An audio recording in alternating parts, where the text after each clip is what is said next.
Hi guys, आमी पूजा। তোমরা দেখছো আমার ইউটিউব চ্যানেল জঙ্গল কন্যা পূজা। তোমাদেরকে জঙ্গল মহলের খুব পরিচিত একটি গাছের সাথে পরিচয়। গাছটি হলো মহুয়া গাছ বা মহুল গাছ।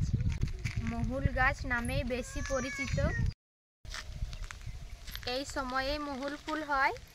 এই মহুল ফুল কুড়িয়ে অনেকেই সংসার চালায়।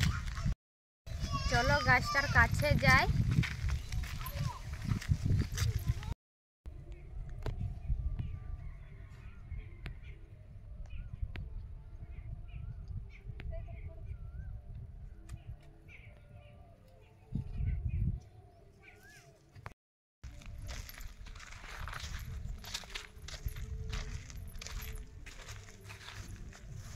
এই যে এখানে মহুল গাছ রয়েছে, এটা হলো মহুল গাছ।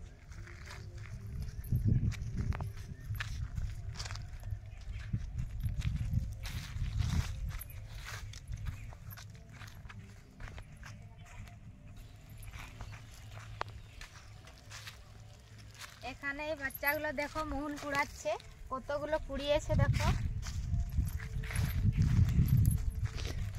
এই যে এখানে রেখেছে মহুল কুড়াতে এসছে।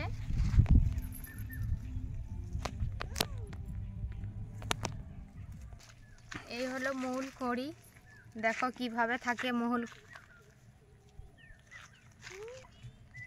এই দেখো মহুল ফুল কিভাবে রয়েছে দেখো। এই মহুল দিয়ে কি হয় তোমরা যদি জানো কমেন্টে জানাও। ভিডিওটিতে একটি লাইক করে দাও। দেখা হচ্ছে পরের ভিডিওতে।